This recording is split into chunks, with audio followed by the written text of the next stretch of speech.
आज हम आध्यात्मिकता के बारे में बात करते हैं। ये आध्यात्मिकता है क्या? क्योंकि पिछले कई दिनों से मैंने कई मंचों पर लोगों को अपमानित होते देखा है, सवाल करते हुए देखा है और उन सवालों के जवाब ना पाकर चुपचाप मायूस होते हुए देखा है।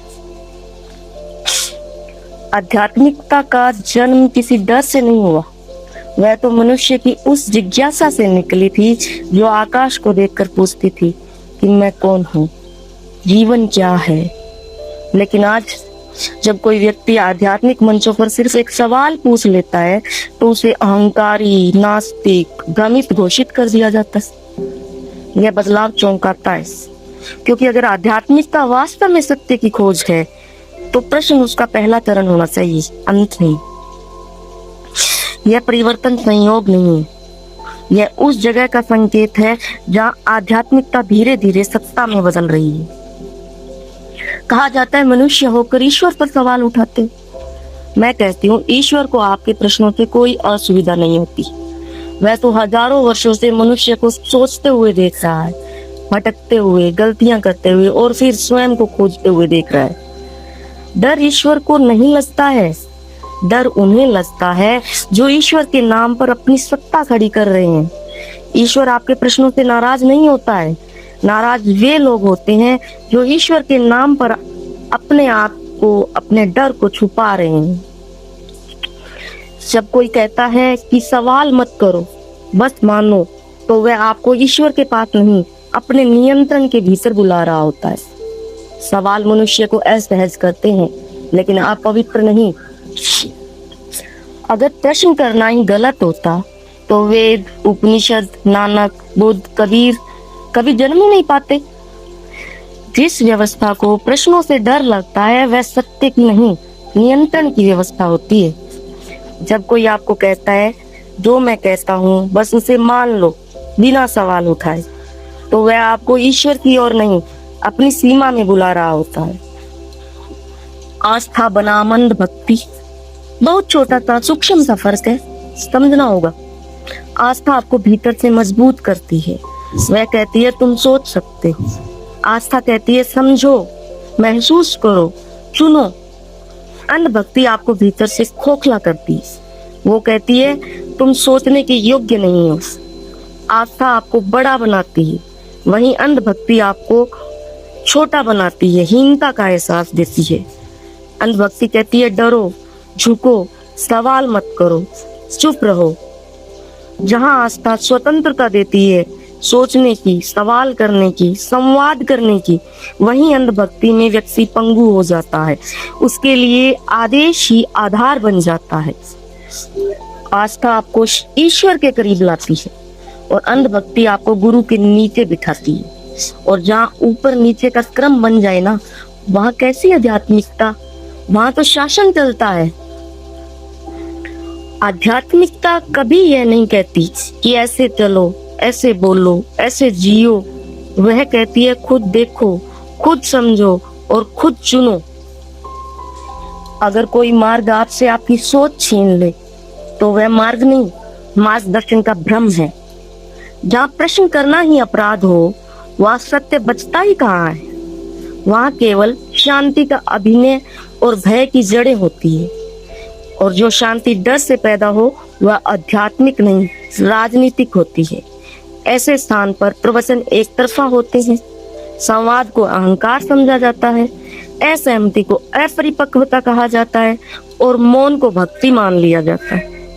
उस स्थिति में समझ लेना चाहिए कि वो स्थान आध्यात्मिक साधना का केंद्र नहीं है, वह अनुशासन का केंद्र है।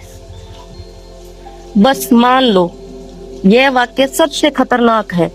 इतिहास में सबसे ज्यादा अत्याचार इसी वाक्य से शुरू हुए हैं।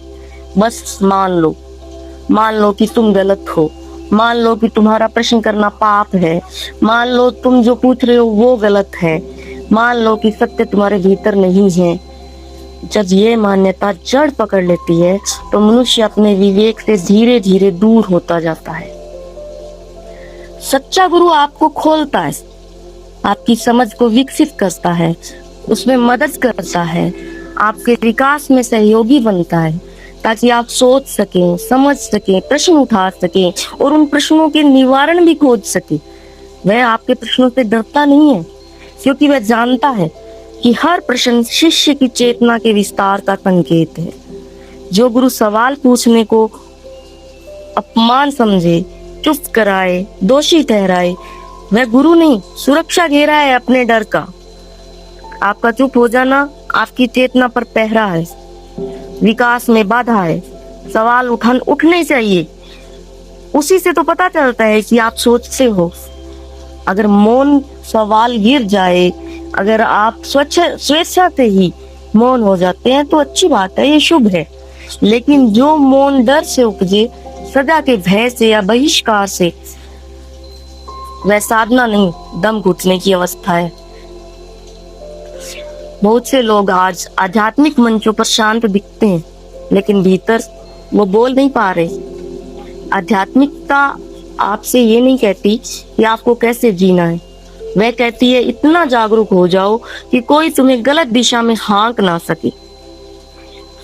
यदि कोई आध्यात्मिक प्रणाली आपकी स्वतंत्र सोच को असहज कर दे, तो समझ लीजिए वह आत्मा को मुक्त नहीं कर रही, उसे प्रशिक्षित कर रही है। जहाँ प्रश्न मरते हैं वहां क्या जन्म लेता है? वहां डर पैदा होता है, डर का जन्म होता है, अपराध बोध जन्म लेता है। वहां आपकी अलग सोच को शत्रु घोषित कर दिया जाता है। यह प्रक्रिया धर्म में हो या राजनीति में हो, स्वरूप एक ही रहता है। आध्यात्मिकता कभी भी आपसे आपकी चेतना नहीं मांगती। अगर आपको कोई मार्ग ऐसा है जिस पे चलते हुए चुप रहने को कह दिया जाता है और कहा जाता है कि आप शांत रहोगे, चुप रहोगे, सवाल नहीं करोगे तो आपको शांति मिल जाएगी, तो रुकिए। शांति जो प्रश्नों की लाश पे खड़ी हो, सच नहीं होती है। वह एक सुंदर नाम दिया गया डर होती है। ईश्वर मौन नहीं चाहता, डर चाहता है। ये भ्रम किसने बनाया? ईश्वर के नाम पर सबसे ज्यादा जो चीज सिखाई गई वह प्रेम नहीं है, वो डर है। डर की अगर सवाल किया तो पाप लगेगा, डर कि अगर परंपरा से हटे तो ईश्वर नाराज हो जाएगा, डर कि अगर बुद्धि पर भरोसा किया तो मार्ग से भटक जाएंगे। लेकिन एक पल रुक कर सोचिए, क्या ईश्वर वाकई इतना असुरक्षित है? डर किसे चाहिए? ईश्वर को आपके डर की कोई जरूरत नहीं है। डर उन्हें चाहिए जो ईश्वर और मनुष्य के बीच खुद को अनिवार्य बता देते हैं। डर एक आसान उपकरण है, उससे सवाल दब जाते हैं, असहमति चुप हो जाती है और आज्ञाकारिता धर्म कहलाने लगती है। जहां डर होता है वहां विश्वास नहीं होता, वहां केवल अनुशासन होता है। मौन और मौन में फर्क होता है। ईश्वर का मौन खुला होता है, वह आपको सोचने देता है, भटकने देता है, यहाँ तक कि असहमत होने देता है। लेकिन जो मौन डर से पैदा हो, वह ईश्वर का नहीं, व्यवस्था का मौन होता है। वह मौन जिसमें बोलने से पहले डर लगता है, वह आध्यात्मिक नहीं, राजनीतिक है। अगर ईश्वर प्रश्नों से डरता होता तो उपनिषद संवाद नहीं होते, तो बुद्ध चुप नहीं बैठते अगर पूछते नहीं, तो कबीर चोट नहीं करते अगर बस दोहराते चले जाते। सच्ची आध्यात्मिक परंपरा हमेशा प्रश्नों से निकली है, डर से नहीं निकली। डर से निकली शांति नकली होती है, जो बाहर से शांत दिखती है लेकिन भीतर घुटन से भरी हुई होती है। वह शांति जो कहती है कि जैसा कहा गया वैसा ही मान लिया जाए, मनुष्य को खुद से दूर कर देती है। और जो आध्यात्मिकता आपको अपने आप से दूर करे, वो ईश्वर की नहीं है, वो किसी की अपनी बनाई हुई धारणा है। वो किसी और की सेवा कर रही है, ईश्वर की सेवा नहीं कर रही है। ईश्वर को आपकी चुप्पी नहीं चाहिए, उसे आपकी ईमानदारी चाहिए। अगर कोई रास्ता आपको डराकर सही बनाना चाहता है तो समझ लीजिए वह रास्ता आपको मुक्त नहीं, अनुकूल बनाना चाहता है। और आत्मा अनुकूलता से नहीं, सच से जीवित रहती है। एक बात को अच्छे से समझ लीजिए, गुरु, मार्गदर्शक और शासक तीनों एक नहीं होते हैं। हर व्यक्ति जो रास्ता दिखाता है गुरु नहीं होता, और हर व्यक्ति जिसके पीछे भीड़ चल पड़े मार्गदर्शक भी नहीं होता है। आज का सबसे बड़ा भ्रम यही है, जो बोल रहा है वही जानता है। गुरु कौन होता है? गुरु आपके भीतर कुछ जोड़ता नहीं, वह केवल पहले से जो है उसी को देखने में आपकी मदद करता है। वह आपसे आज्ञा नहीं मनवाता, वह आपको अपने विवेक पर भरोसा करना सिखाता है। वह आपके प्रश्नों से असहज नहीं होता, क्योंकि वह जानता है कि आपके प्रश्न आपकी जागृति का संकेत है। मार्गदर्शक कौन होता है? मार्गदर्शक वो होता है जो आपके साथ चलता है। वह कहता है मैंने यह रास्ता देख लिया है, तुम चाहो तो देख सकते हो। वह यह नहीं कहता कि यही एकमात्र रास्ता है और इसी रास्ते से तुम ईश्वर को पा सकते हो। मार्गदर्शक आपको निर्णय करने देता है, और निर्णय करने की जो स्वतंत्रता है वह आध्यात्मिक परिपक्वता की पहली शर्त है। और शासक, वह रास्ता नहीं दिखाता, सीमा खींचता है। वह कहता है इतना ही सोचो, इससे आगे मत जाओ। वह प्रश्न को अवज्ञा मानता है और असहमति को अपराध समझता है। शासक को अनुयायी चाहिए होते हैं, यात्री नहीं। समस्या कहाँ से शुरू होती है? समस्या तब शुरू होती है जब शासक खुद को गुरु कहने लगे, जब नियंत्रण करुणा का मुखौटा पहन ले और डर अनुशासन कहलाने लगे। तब लोग शांत दिखते हैं, लेकिन भीतर से धीरे धीरे मरने लगते हैं। गुरु कभी भी केंद्र नहीं बनता है। एक सच्चा गुरु खुद को कभी भी किसी का केंद्र नहीं बनाता है। वह आपको अपने चारों ओर बांधता नहीं है, वो आपको आपके भीतर लौटने में मदद करता है। जिस दिन कोई कहे मेरे बिना तुम अधूरे हो, उस दिन समझ लेना वह गुरु नहीं, निर्भरता का सौदागर है। आध्यात्मिकता किसी एक आवाज का नाम नहीं है, वह आपकी अपनी आवाज को सुन पाने की क्षमता है। अगर कोई आपकी आवाज को दबा दे, चाहे वह कितने ही पवित्र शब्दों का इस्तेमाल कर रहा हो, तो समझिए वह मार्ग नहीं, बंधन है। और आत्मा बंधन में नहीं, स्वतंत्रता में जागती है। आजादी व्यवस्था नहीं है। अक्सर कहा जाता है कि अगर आजादी दे दी तो लोग भटक जाएंगे, लेकिन आजादी भटकने की अनुमति नहीं, सीखने की संभावना है। आत्मज्ञान सीधे रास्ते से नहीं, अपने रास्ते से आता है। जो व्यवस्था आपको अपने अनुभव से डराए वह आपको परिपक्व नहीं मानती। डर आधारित धर्म यह सिखाता है कि गलती मत करो।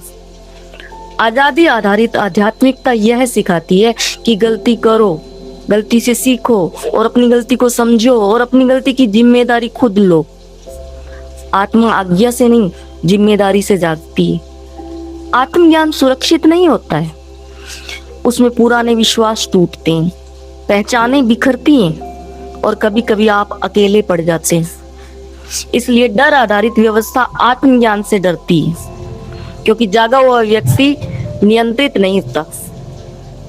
आत्मज्ञान कभी भी डर के रास्ते से नहीं आया, वह हमेशा जोखिम भरे रास्तों से जन्मा है। अगर कोई मार्ग आपको सुरक्षित महसूस कराए लेकिन आपको बदलने नहीं दे, तो समझ लीजिए वह मार्ग आपको आत्मज्ञान की तरफ नहीं, बल्कि अपनी आत्मा की मृत्यु की तरफ लेके जा रहा है। आत्मा अनुकूलन से नहीं, स्वतंत्रता से सांस लेती है। शांत रहना एक अधिकार है, लेकिन चुप करा दिया जाना एक रणनीति है। शांत रहना अपने भीतर उतरने की इच्छा है। वह तब होता है जब मन कुछ कहने से पहले खुद को सुनना चाहता है। यह मौन आपको छोटा नहीं करता, बल्कि गहरा करता है, क्योंकि यह स्वेच्छा से चुना जाता है। चुप कराया जाना हमेशा बाहरी दबाव से आता है, कभी धर्म के नाम पर, कभी मर्यादा के नाम पर, कभी शांति बनाए रखने के नाम पर। व्यवस्थाओं को शांत लोग नहीं, चुप लोग चाहिए। यह सच है कि व्यवस्थाएं शांत लोगों से नहीं डरती, वे डरती हैं जागे हुए लोगों से। इसलिए शांति की भाषा में चुप्पी सिखाती हैं। सच्चा मौन डर से नहीं, भरोसे से आता है। भरोसा कि मेरी आवाज मेरे भीतर सुरक्षित है। कि मुझे अभी बोलना नहीं, ये मेरा अपना चुनाव है, न कि इसलिए कि बोलने से कुछ छिन जाएगा।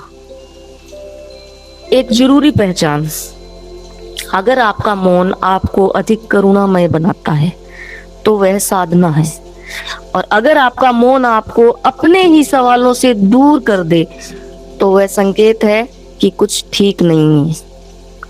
आध्यात्मिकता आपको कम दिखाई देने वाला नहीं, अधिक सचेत होने वाला बनाती है। शांति आत्मा की अवस्था है और चुप्पी समाज की अपेक्षा। इन दोनों को गड़बड़ा देना सबसे बड़ा आध्यात्मिक भ्रम है। आप शांत रह सकते हैं लेकिन अपनी आवाज को खोकर नहीं। मेरी बात ऐसी व्यवस्था पर एक शांत चोट है जो किसी को हराने के लिए नहीं है बल्कि किसी को जगाने के लिए है। अगर मेरी बात आपको थोड़ा और ईमानदार बना दे तो यही इसकी साधना है। मुझे इतने प्यार से सुनने के लिए आपका बहुत बहुत धन्यवाद।